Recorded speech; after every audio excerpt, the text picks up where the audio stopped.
AR கேட்டரிங்ஸ் உடைய உரிமையாளர் முஜிபுர் ரஹ்மான் நம்மளோட இணைஞ்சிருக்காரு. வணக்கம் சார். வணக்கம் சார். இப்போ கேட்டரிங் சர்வீஸ் அப்படின்றது நிறைய பேர் எடுத்து பண்றாங்க. அதில் சில பேர் தான் சக்ஸஸ்ஃபுல்லாக பல ஆண்டுகள் வந்து கொண்டு போக முடியுது. அதில் நீங்கள் வந்து அசைவத்தை சூஸ் பண்ணி பிரியாணியை வந்து தரமாக கொடுத்துக்கிட்டு இருக்கீங்க. ஃபஸ்ட்டு கிளைண்ட் எப்போ பிடிச்சிங்க? என்ன வருமானம் உங்களுக்கு ஃபஸ்ட் டைமாக நீங்கள் ஒரு ஓனராக மாதிரி வாங்கினீங்க?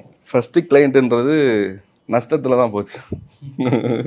சம்பாதிக்கவே இல்லை. நான் ஆக்சுவலி எப்படின்னா, எங்கள் ஊர் சைட்லாம் படிக்கணக்கு பிரியாணி சொல்லுவாங்க. இங்கேருந்து பிளேட், அப்போ அந்த படிக்கு 10 பேர் 6 கிலோ ஒரு படி வந்து வெயிட் நிற்கும். அந்த படிக்கு 10 பேர்.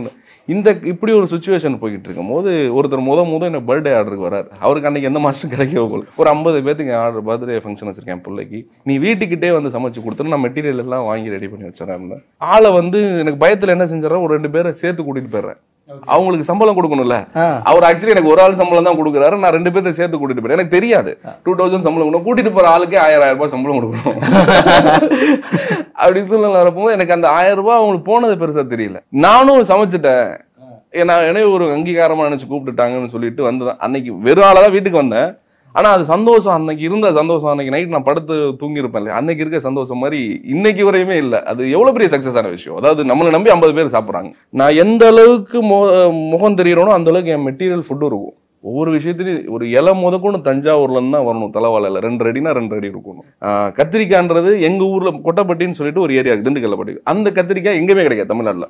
எவ்வளவு சர்ச் பண்ணலாம். புளிக்குழம்புக்கு அந்த எண்ணெய் கத்திரிக்காய் புளிக்குழம்புன்னு சொல்லி ஒரு புளிக்குழம்பு இருக்கும், அது ஸ்பெசிஃபிக்கா அந்த கத்திரிக்காய். எங்க ஊர்ல தால்ச்சா, அந்த மட்டன் பிரியாணி தால்ச்சா வைக்கிறது அந்த கத்திரிக்காய். அந்த மாதிரி ஒவ்வொரு மெட்டீரியல், இப்போ ஒரு பிரியாணிக்கு யூஸ் பண்ற பட்டையா இருக்கட்டும், நான் வியட்நாம்ல தான் பர்ச்சேஸ் பண்றோம். ஏலக்காய் வந்து குமுளி ஃபுல்லா, அந்த பெல்ட் கேரளா பெல்ட் ஃபுல்லா அப்படி ஏறிடுவோம். கிராம்பு வந்து பெங்களூரு, மங்களூர் இந்த மாதிரி ஒரு சில ஏரியாவில் பர்ச்சேஸ் பண்ணுவோம். நான்வெஜ்ஜுக்கு தேவையான மட்டனாக இருக்கட்டும், கரூர், பரமத்தி வேலூர், ஈரோடு இந்த பெல்ட். ஏன்னா அங்கிட்டலாம் பச்சை இருக்கும், நல்லா மேயும். அந்த சைடு ரைஸ் சீரக சம்பா வந்து பிரியாணி தேவைப்பட சீரக சம்பா west Bengal. Okay, west Bengal வந்து மொத்தமாக 100 டன் 200 டன் பர்ச்சேஸ் பண்ணி வச்சுக்கோம். மாமா ஒருத்தவங்க இருக்காங்க, அரிசி குடோன்னு வச்சிருக்காங்க, பெரிய லெவலில் பண்ணுறாங்க. அவர்கிட்ட சொல்லிட்டு எனக்கு ஃபர்ஸ்ட் சாம்பிள் வாங்கி கொடுத்துருவார், சமைச்சு பார்த்துருவோம். இந்த அரிசி நல்லா இருக்கு அப்படின்னு சொன்னா அந்த அரிசியை நம்ம வாங்கி பழசாக நல்லா தான் இருக்கும். ஓகே, அப்படி வாங்கி ஸ்டாக்கேஜ் வச்சுக்குவோம். அது மாதிரி ஒவ்வொரு விஷயத்தையும் குவாலிட்டி தான். எந்த பொருள் எங்க கிடைக்கும் ஸ்பெசிஃபிக்கா தேடிடும். அதனால டைம் எடுத்து. ஏன்னா என்ன நம்பி வந்து ஒரு ஆர்டர், ஒரு கல்யாண வீட்டுக்கு, கல்யாணன்றது சாதாரண விஷயம் இல்லை. 1000 கையெழுத்து பயிர்னு சொல்லுவாங்க, அதுல மெயின் ஃபுட்டு தான். இது சேலஞ்சாவே சொல்லுறேன். பல கோடி ரூபா செலவு பண்ணி டெக்கரேஷன் எந்த விஷயம் வேணாலும் பண்ணி, சாப்பாடு நல்லா இருந்தா என்டையர் ஈவென்ட்டே காலி. ஒரு ஃபங்க்ஷனுக்கு வரவங்க என்ன சொல்லுவாங்க, என்னப்பா எங்கப்பா கேட்டரிங் பிடிச்ச, சாப்பாடு அருமையா இருந்துச்சு. அவருக்கு எவ்வளவு மனசுக்குள்ள வந்துடும். காசை பத்தி அவர் யோசிக்கவே மாட்டார். அந்த மாதிரி சுச்சுவேஷன் எல்லாம். அதனால வந்து ஒவ்வொரு விஷயத்தையும் இப்ப ஏஆர் கேட்டரிங் போனா இவர் எல்லாத்தையும் நம்ம பாத்துக்குவாரு. நம்ம எந்த ஒரு டிஷ்யூ வைக்க கூட வேலை இல்லை, அவர் பாத்துக்குவாரு. எல்லாமே ஸ்பெசிஃபிக்கா அவங்க இருந்து என்ன மாதிரி ஃபங்க்ஷன் நடத்தவங்களோ அது மாதிரி நடத்தி கொடுத்துரும். அதனால ஒவ்வொரு விஷயத்தையும் ரொம்ப மெனக்கடல் ஜாஸ்தி இருக்கும்.